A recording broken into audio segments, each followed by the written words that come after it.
American classic cars ever built. The highways of the USA were filled with giant beasts from the 1960s through the early 1980s, with chrome and vinyl, white-walled tires, and enormous lazy engines. These land yachts were the biggest of the big.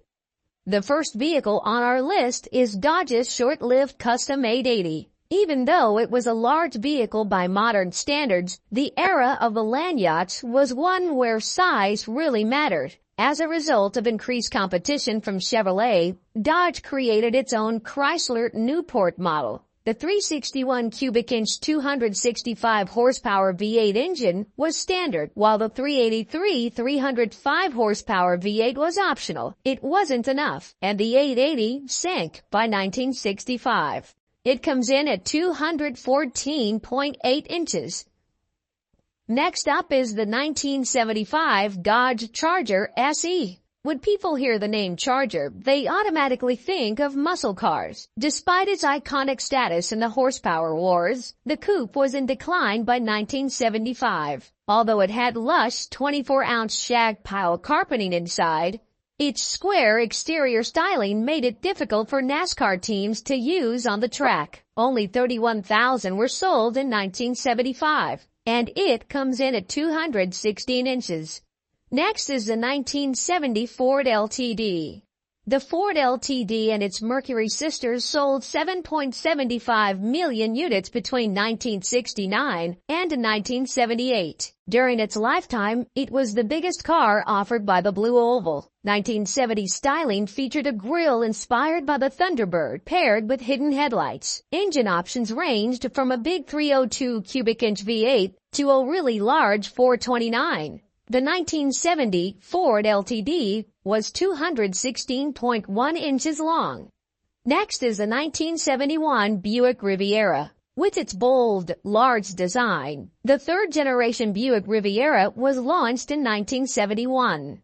The huge boat-tail rear end seemed appropriate for a land yacht, but the radical styling failed to attract buyers. Additionally, the cabin's full-flow ventilation system, which was prone to sucking in exhaust fumes and rainwater, probably did not attract the Riviera to customers. More impressive was the standard fit max-track traction control for the 455 engine. Up next on the biggest American classic cars is the 1969 Dodge Polara. Look what we just put together. 1969 Dodge Polara 500. Part beauty, part luxury, part performance. As we cross the 220-inch longitude, we enter the world of serious yachting. With 5 different body styles to choose from, the 1969 Polara adopted Dodge's fuselage design concept. There was a hidden windshield wiper, and the carpet was so plush you'd take your shoes off to drive. The 1969 Dodge Polara was 220.8 inches long.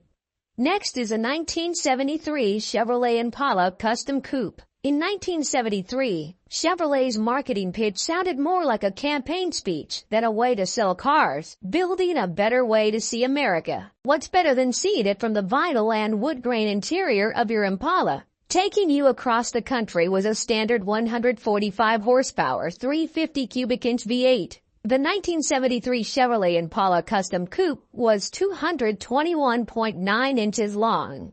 Next is a 1976 Cadillac Eldorado convertible. In 1976, Cadillac was very eager to stress that the Eldorado was the last American convertible. Features such as automatic climate control and plush 6-way adjustable leather seats pushed the Eldorado's weight to 5,153 pounds. Thankfully, power came from an extravagant 500 cubic inch V8, even if all that displacement could only generate 235 horsepower. Owners might have been even more grateful for the standard ventilated disc brakes. The 1976 Cadillac Eldorado convertible was 224.1 inches long. Next up is the 1976 Ford Thunderbird. Can you imagine how long polishing all the chrome on the Thunderbird's front bumper would take? And that's before you get to the grille, the headlight surrounds, wing mirrors, and finally the rear bumper. All that shine meant the Thunderbird weighed in at over 5,000 pounds. An 8-track tape player was a $382 option. while the distinctive lipstick color scheme added $546 to the $7,790 price list. The 76 Ford Thunderbird came in at 225.7 inches. Next up on the biggest American classic cars is the 1977 Dodge Royal Monaco. Those who like traditional value combined with a touch of luxury will enjoy the Royal Monaco. The decision to buy a 77 Royal Monaco was a family decision, but not until they had checked other cars. Slide around on the standard vinyl upholstered seats. Revel at the choice of 2 ashtrays in both the front and the rear passenger compartments. And impress people with your hidden headlights. If you're really feeling flush, perhaps you might go for the option of a locking gas cap or the pure luxury of an electric digital clock. The 1977 Dodge Royal Monaco came in at 225.7 inches. Next up is the 1970 Buick Electra 225. It becomes evident how important size was in the land yacht era, when manufacturers were willing to incorporate length into the model name. Between 1959 and 1969, the length of the Electra had fluctuated, but for 1970, it returned to that eponymous measurement. Also new for the 1970 was a 455 V8 with an impressive 370 horsepower. It may have been vast, but the Electra 225 was certainly no slouch, making it one of the raciest yachts on our list. The 1970 Buick Electra 225 was 225.8 inches long. Next up is the 1972 Lincoln Continental Mark IV, one of the best examples of the personal luxury coupe genre. Aside from Ford Thunderbird, is the Lincoln Continental range of its 1970s. There were a variety of special editions offered by Lincoln for those who wanted to go completely overboard. Created by Bill Blass, Gucci, Givenchy, and Cartier, each car came with a made-to-order color scheme, plus a gold-plated plaque on the dashboard. The latter could even be engraved with the owner's name, just in case you forgot who you were. The 1972 Lincoln Continental Mark IV came in at 228.1 inches. Next up is the 1970 Imperial Crown. Chrysler had used the Imperial name since the 1920s, but between 1955 and 1975, it created a standalone mark to rival Cadillac and Lincoln. Life was tough for the third-generation range of Imperials, as being based on Chrysler platforms and body shells placed them at a disadvantage versus other luxury brands. Instead, the Imperial had to compete on features like a standard 440 V8 with 350 horsepower, or bench seating, described as being like a plush sofa. The 1970 Imperial Crown came in at 229.7 inches. Next is the 1975 Cadillac Coupe de Ville. And we set sail across the 230-inch threshold and into what we can probably title as the super yacht category. The next cars are truly vast, and the de Ville is the epitome of self-indulgence. Interiors were offered in both leather or pattern velour, while the exterior featured a huge vinyl roof and cornering lights to help steer your ship. Airbags for the driver and passenger were an option, as was traction control and, of course, white wall striped tires. The 1975 Cadillac Coupe de Ville was 230.7 inches long.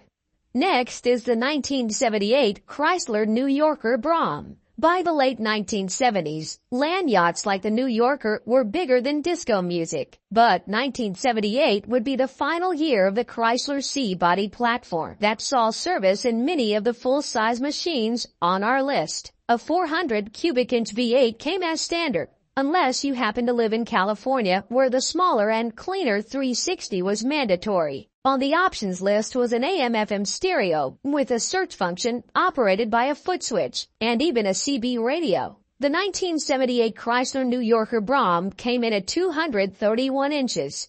Next on the biggest American classic cars is the 1974 Oldsmobile 98 LS. Another giant of the Chrysler C-body era was the Oldsmobile 98. Before the mark was made to walk the plank in 2004, Oldsmobile was the oldest surviving American car brand. The glory days came in the 1970s, and with cars like the colossal 1974 98, it's not hard to see why. Plus, any car with a 455 V8 engine named Rocket gains serious credibility. The record length for 74 models came from the need to incorporate federally mandated 5-mile-per-hour bumpers into the already vast design. The 1974 Oldsmobile 98 LS came in at a whopping 232.4 inches.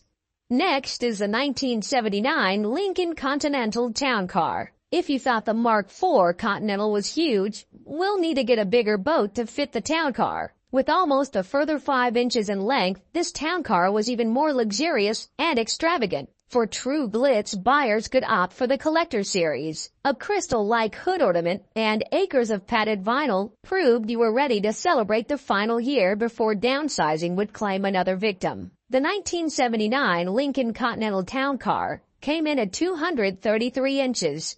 Next is the 1975 Buick Electra 225.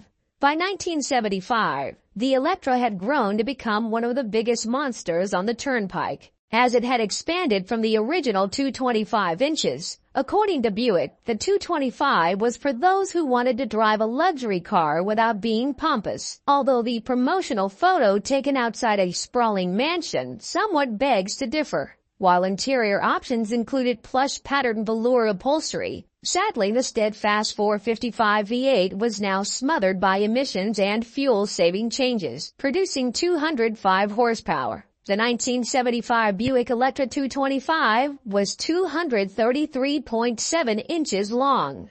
Last on the list is the 1973 Imperial LeBaron. This is it, the end of our epic voyage. It means we've come to the biggest land yacht and one of the longest post-war American production cars, period. Federally mandated bumpers were responsible for making the LeBaron even lengthier in 1973, adding an extra 5.8 inches to its already imposing dimensions. The 1973 Imperial LeBaron came in at a whopping 235.3 inches. Well, there you have it, the story of some